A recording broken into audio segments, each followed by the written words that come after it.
and go. Greetings, my name is Gary Evans with Let It Be RV.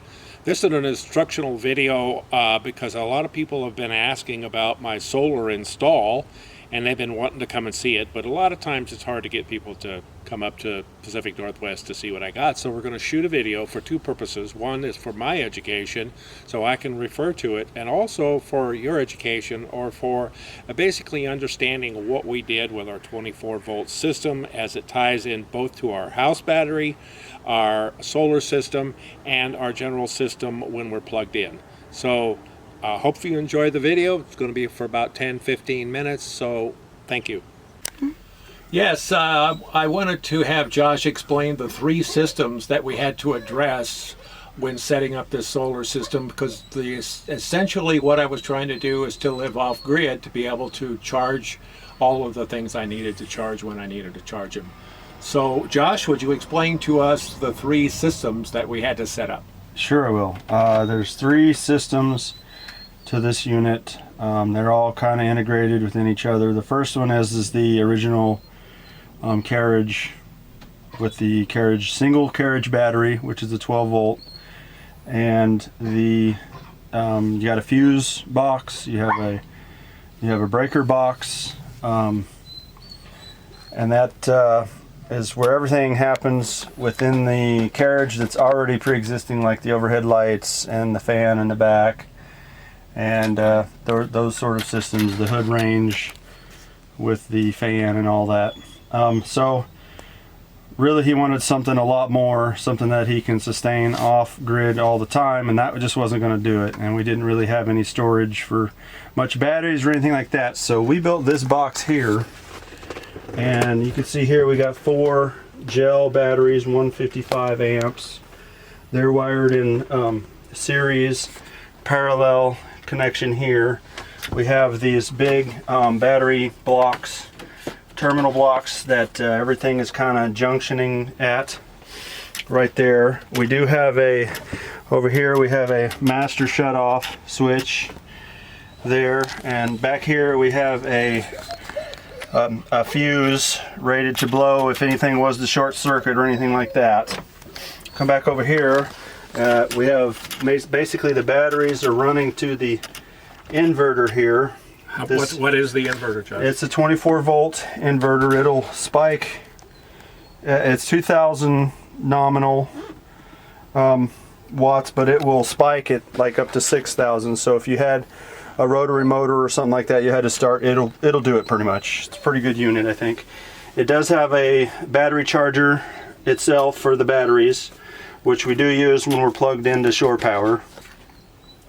And that's 2,000 watts nominal is what it, you can run 2,000 watts on it indefinitely, basically. Down over here you can see some weird stuff going on here. These are basically just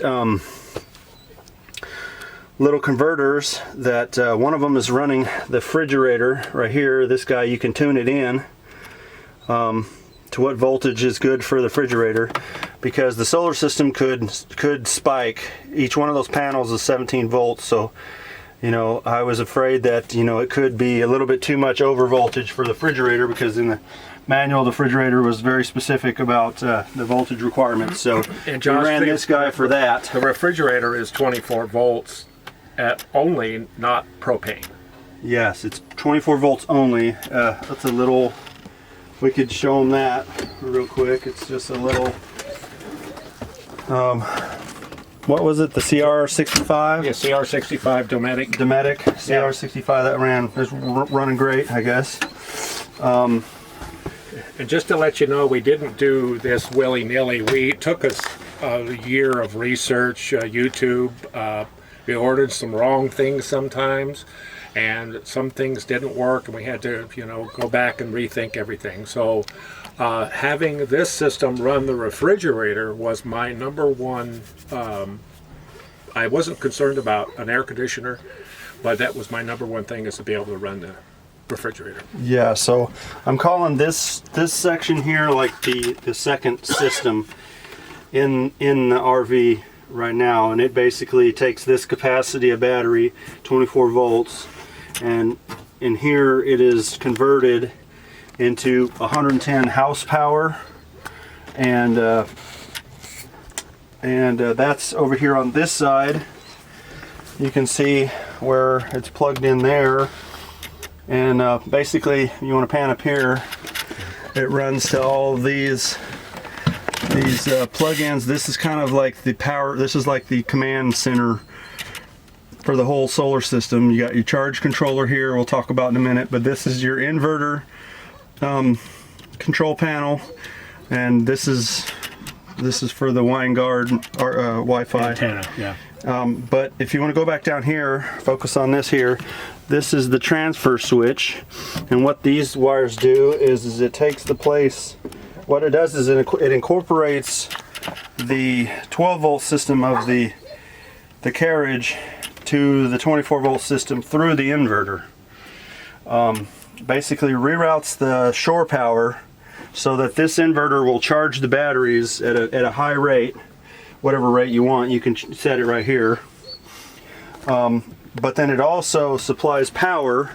It doubles back. When it knows it has power going to it, it'll double it back and send it back over here to this breaker box and fuse panel section. So it basically, when you're plugged in, it's the same as if you're plugged in regular, but it also charges the solar system and the big battery banks all at the same time. And when you have these breakers flipped up, it charges off of, we put the other battery over here, kind of a weight distribution thing, but it also, the box underneath the carriage wasn't very good. Battery. So this is the carriage battery right here. It's just a single one, and we got it wired into the DC side, the fuses and all that of the breaker box. And so when you have the inverter on and you're plugged into shore power, it will also feed the main carriage system, the 110 power, and the 110 power unit has its own battery charger down below that will charge the carriage battery separately as a 12 volt system. So when you're plugged into shore power, it will charge the 12 volt system and it'll charge the 24 volt system simultaneously. Okay, so this is the number 2 part. The number 3 part is the actual solar system itself, and there's 4 panels up top. They're 100 watts rated. They don't quite do that. No, everybody knows that. But it all comes down to this charge controller right here. This baby right here has been working really awesome. Yeah. It's they're pretty cheap. I did my research. You could put 60 amps to this thing. I could have wired the solar panels all in series and could have had a lot of voltage. It'll run it, a lot of voltage here, 60 volts. But it has to down convert it in and give it, give the batteries the amperage it needs to charge. So I figured I would do series parallel, try that first. So we have a decent amount of amperage and voltage, and it seemed to be working out perfect to where we have enough voltage to be over the 24 volts of the batteries and enough amperage to give it a decent charge on a nice sunny day. They top out about 29 volts. So explain input, Josh. Explain where the input's coming from the solar standpoint. Well, it's going directly from the solar panels into this charge controller, which the solar panels actually power this thing. All this does is regulate, you got to set it up, program it, but it regulates the slow charging of the batteries on all the time, daily basis. So this is power. This is actual power coming in to the batteries. Yeah, 6 amps, and the batteries right now are at 28.3, 28.2, something like that. It monitors it pretty well. We can go over here. We can turn on this guy, and we can see how it matches up. We got 28.6 there. It kind of shows you a diagram of what the batteries are doing. This is more for finding out what the sun is doing and how well it's charging with the sun, and this is to tell you what the system's kind of doing. They both have like alarms that you can set. They kind of give you a warning that you might be going a little bit too low on the voltage. We try to set it at like 25.2 or something like that. We don't want to go in too low. that's that. Wait a And then- minute. The question, the fear of monitoring this is that we don't want to take the batteries past the half-life, right? Right. Explain that. Well, I'm not an expert, but I know that the very top of the voltage of the batteries is where you want to be. You always want to be at maximum, and then there's every battery manufacturer has a different voltage of what you shouldn't go beyond, because it really starts killing the cells in the battery. It cuts the life of the battery down a lot. So if you want like the best battery life, you want to keep it up as much as possible. So the point is here is that I monitor this to make sure it doesn't go too low and make sure I'm using the top end of the battery. Yeah, not the and if bottom it does end. go too low, then you have to just basically minimize your consumption. You Right. have to just stop doing whatever Exactly. you're doing, Exactly. Stop. And you have.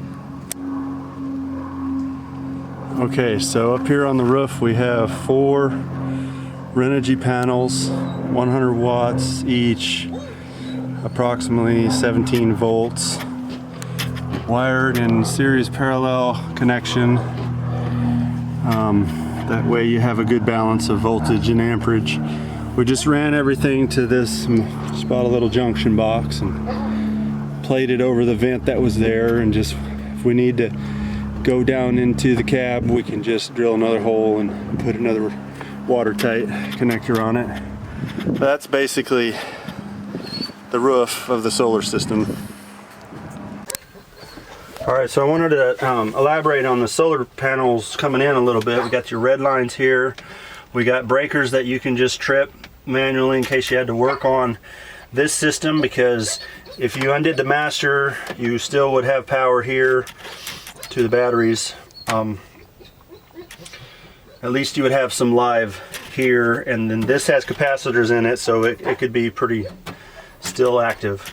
So you can undo these two, and that basically disconnects the solar panels. But they're running into this the junction block here where everything's coming together, and so it is basically feeding the batteries back to this unit. Talk about the fuses. Got some little fuses here, the recommended rated fuses for these two guys in case something happens. You can just replace these fuses if something were to pop. Everything is basically fused. I didn't want to not put fuses on everything, or some sort of master switch or some sort of slow blow fuse or something like that. I'm going to make sure everything that we put in here had a fuse to it. Okay. Yeah, just as a final note here, when I originally got this 91 Warrior, there was the alternator went to the house battery, and the alternator charged the house battery. We really didn't like that. We wanted to utilize the solar because we felt we had some solar that was not being used, and so that's why we disconnected it from the alternator on the engine and made it functional with the solar. So yeah, I want to say thank you for watching this. If this is instructional for you, that's why we did it. It's more instructional for me when I'm out, so I can look at this video and answer some questions for myself. I will say one thing about the charge controller here. When it gets too hot, okay, it has a tendency, the fan comes on and it cools itself down. So the system, I'm proud of it. I'm proud of my son. Him and I, as father-son project, did this, and so I just want to say thank you, Josh, for all the work that you did and we did together. But it was fun. It was fun to do, and so I just ask you to subscribe to my channel, hit the little bell, so every time I post a video, you can be warned or informed about the video. So I just want to say thank you and peace.